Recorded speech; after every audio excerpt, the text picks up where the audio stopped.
Mayong adlaw sa inyo liwat mga amigo kag amiga dira. Diri naman kita subong sa isa ka lugar diri nga pwede kita makarelax-relax naman. Amo niya ang amon paborito kung kami iya may mga free time.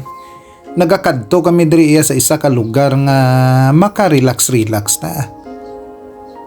Kay kung gisapirti kadamo ang problema naton sa kinabuhi, kung aton sige kaisip sina bawa kung gisado mawad-an kita sing gana na maglagaw-lagaw, pero mas nami gid nga kung makalagaw-lagaw kita kung tanawa bala niyo lamin na gid ni makita taning matahom nga lugar turutan awon tani sa palibot kung tanawa bala wala sing naga sagabal sa aton nga mga pananan-awon, so diretso ang aton nga panghuna-huna, so makarelax kita diri ya. Tanawa bala na may mga pine trees man sila diri nga ginpananom para mabugnaw sa mata. Mga alas 10 na ni isang aga pero malamig yapon ang klima diri.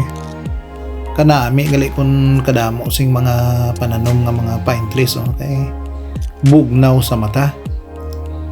Kung kami iya may mga problema kag damo kami iya nga nga buruhaton didto gisa daw nga kuan ang ulo mo do puno sang mga ginaisip. Amo na nga kung kisa makadto kami diri sa isa ka lugar nga mabugnaw. Ang tanawa bala ining tag-iya sining pick up ni nagpabugnaw man na diri, damo man siguro ni problema kag damo man siguro ni isang obra.